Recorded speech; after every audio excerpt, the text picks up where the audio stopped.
ठिकादार मंच तरफ आयोजित आज आंदोलन सामिल सामिल कहवाई चाहे जोड़े कथा कहवाक चाहे ये दाबी गुड़िक उत्थापन अनेक दाबीर यथार्थता अच्छी सरकार यथार्थता बुझंतु एवं आलोचना को संघ को डाकंतु आलोचना करी समस्या समाधान करंतु समय जते गड़ी चलो निर्माण कार्य सेते विलंबित हब निर्माण कार्य विलंबित हेले ओडिशा विकास विलंबित हब तेणु मु दाबी करे जे सरकार कालक्षेपण नीति ग्रहण न करी मिलित ठेकेदार संघ को आलोचना डाकंतु एवं हाँ आलोचना डाकंतु समाधान निश्चय बाहर आशावादी आ विधानसभा सुजोग पाइला मात्रे ये प्रसंग मिलित ठेकेदार महासंघ दाबी समूह उत्थापन मु करिवे सरकार को ऊपर चाप सृष्टि करिवे सरकार को पाखरे दाबी करिवे जे तुरंत ये उत्पन्न परिस्थितिर मुकाबला करंतु समाचार समाधान करंतु एवं संघ सह आलोचना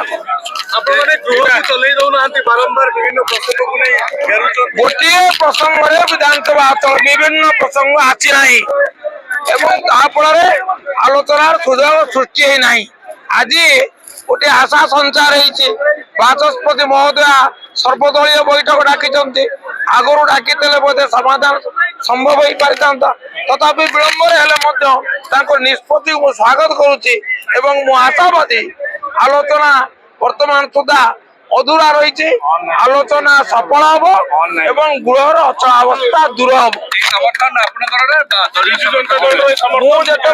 आगे छिड़ा व्यक्ति भाव नुहे विजु जनता दल जड़े विधायक आम 18 तारीख पर्यटन सरकार को जो सरकार 3 जो भूल निष्पत्ति नहीं से निष्पत्ति को सरकार को प्रत्याहार करने 5 लाख कम को 10 लाख करने जो सी क्लास कंट्राक्टर किंतु सरकार कौन प्रकार कर्णपात कले ना सरकार को आम जनईलु 18 तारीख सुधा जो दाबी पूरण न हो 20 तारीख में कार्यबंद आंदोलन करने सहित हजार हजार ठिकादार ओडिशा आसिक भुवनेश्वर राजरास्ता उपर डेमोन्स्ट्रेशन करेंगे से आंदोलन आज आम चलैचु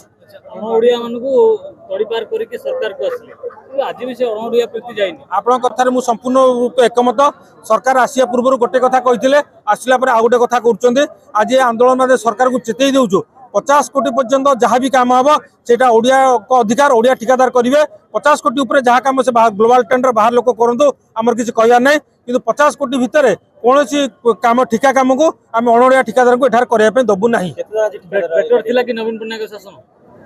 ना ना बेटर थिला बोले कहूँ ना कहीं ठिकादार माड़ नीति सी फास्ट आरंभ करते बर्तमान सुधा कौन सुधार आनी ना सरकार सहित आम बहुत बार कथबार्ता हो कि सरकार कौन लिखित प्रतिश्रुति कि कौन प्रकार आमको देना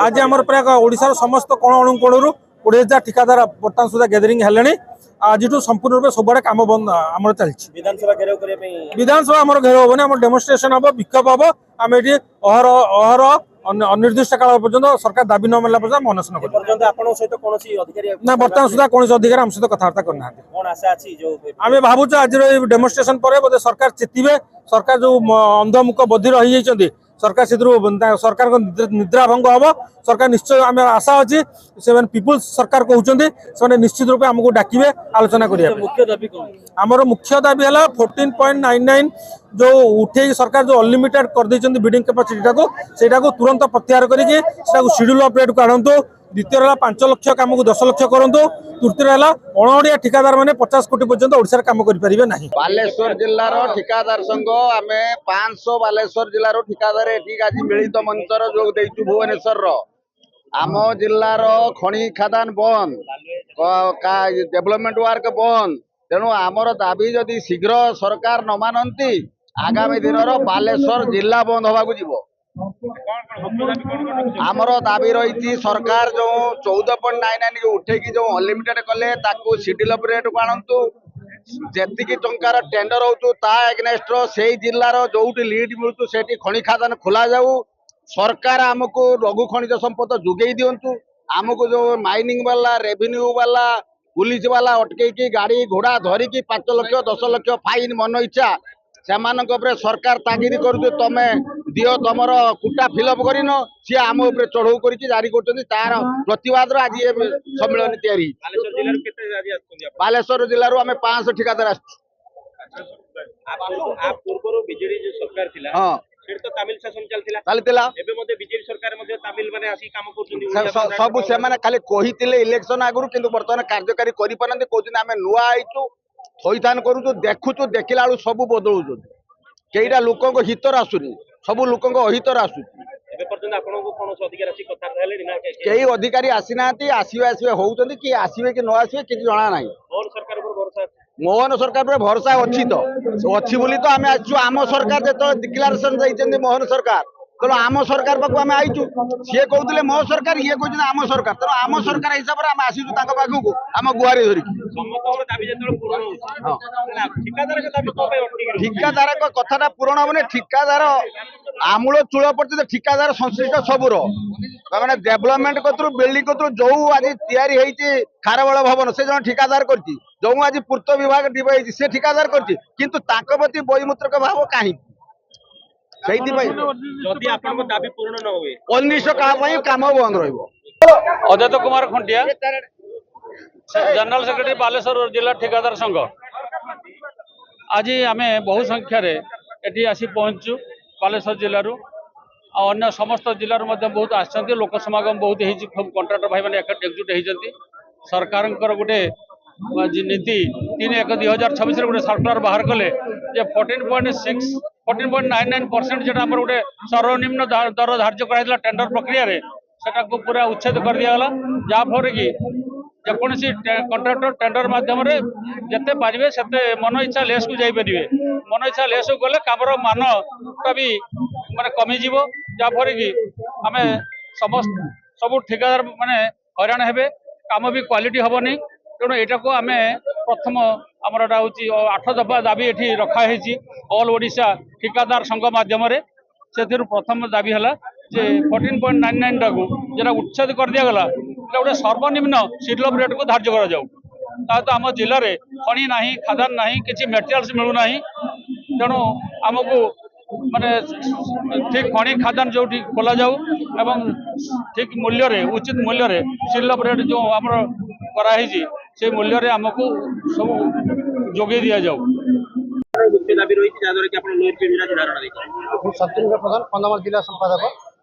ପ୍ରଥମତଃ ହେଉଛି 3/1/6 ଯେଉଁ ସରକାର 26ରେ ଯେଉଁ ସରକାର କାଢ଼ିଛନ୍ତି ପୂର୍ବତନ ଯେମିତି 30%, 58%, 60% ଲେସ୍ କରୁଥିଲେ ଆମର 14.99 ଉଚ୍ଛେଦ କରିକି ଆମକୁ ପୁନର୍ବାର ସେଇ ସଂଗଠନକୁ ନେଇଛନ୍ତି ସେଇ ଦାବିକୁ ଦୋହରାଇଛନ୍ତି ଯାହାକି ସମସ୍ତ ଠିକାଦାର ସଂଘ ଓଡ଼ିଶା ସାରା ବିରୋଧ କରୁଛନ୍ତି। ଏବଂ ଆଗାମୀ ଆଜି 20 ତାରିଖରୁ ଆଗାମୀ ଯେଉଁ ପର୍ଯ୍ୟନ୍ତ ସରକାର ଏହି ସରକାରକୁ ମାନିବେନି ଆମେ ଠିକାଦାର ସଂଘ ସମସ୍ତ ଉନ୍ନତି କାମ ବନ୍ଦ କରୁଛୁ।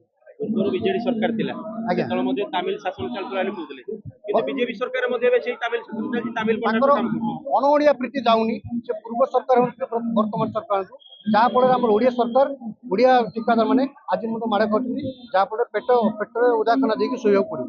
ବିଭିନ୍ନ ଦାବି ନେଇ ବହୁତ ଥର ଆପଣ ସରକାରଙ୍କ ପାଖରେ ଦେଖା କଲେ ମଧ୍ୟ କଣ୍ଟ୍ରାକ୍ଟର ଆସୋସିଏସନ ମାନଙ୍କର ଦାବି ପର୍ଯ୍ୟନ୍ତ ପୂରଣ ହେଇପାରୁନି। କଣ ଆର ମୁଖ୍ୟ କାରଣ କଣ? ତାର ମୁଖ୍ୟ କଣ କାରଣ ମୁଁ ଜାଣିନି। ପୂର୍ବ ସରକାର ଯେମିତି କରୁଥିଲେ ଏଇ ସରକାର ବି ସେ ଠିକାଦାରକୁ କଣ ବୋଲି ଭାବିଛନ୍ତି କି କଣ ବୋଲି ସେ ତାଙ୍କ ମନ ଇଚ୍ଛା କାମ କରୁଛନ୍ତି। ଯୋଉ ଗୋମେନ୍ତ୍ରକ ମନୋଭାବ କମଉଛନ୍ତି ସେଟା ଠିକ ନାହିଁ। ରାଜରାସ୍ତା ଲଢ଼େଇ କରିବାକୁ ଆମେ ବାଧ୍ୟ ହବୁ ଆଉ ସମସ୍ତେ କାମ ବନ୍ଦ କରିକି ରହିବୁ। କଣ୍ଟ୍ରାକ୍ଟର ମାନେ ସବୁଥିରେ ମୁଖ୍ୟ ରହୁଛନ୍ତି। ଯେତେ ବଡ଼ ବିଲ୍ଡିଂ ଅଛି ଖାରବେଳ ଭବନ ହଉ କି କମିଶନର ପୋଲିସ ହଉ କି ସବୁଥିରେ କଣ୍ଟ୍ରାକ୍ଟର ମାନଙ୍କ ଭୂମିକା ରହୁଛି କିନ୍ତୁ କଣ୍ଟ୍ରାକ୍ଟର ମାନଙ୍କୁ ଗୁରୁତ୍ୱ ନ ଦେବାର କାରଣ କଣ? କେବଳ ଖାରବେଳ ଭବନ ନାହିଁ ଯୋଉଠି ମନ୍ତ୍ରୀ ରହୁଛନ୍ତି ଯୋଉଠି ମୁଖ୍ୟମନ୍ତ୍ରୀ ରହୁଛନ୍ତି ତାଙ୍କର ଉନ୍ନତି ବି ଠିକାଦାର ହିଁ କରୁଛନ୍ତି ଆଉ ଠିକାଦାର ସଂଘ ଦ୍ୱାରା ହିଁ ସେ କାମ ହଉଛି ଯାହାଫଳରେ ଆଉ ରାଜ୍ୟ ସରକାର ବି ଠିକାଦାର ସଂଘ ତରଫରୁ ହେଇପାରୁଛି।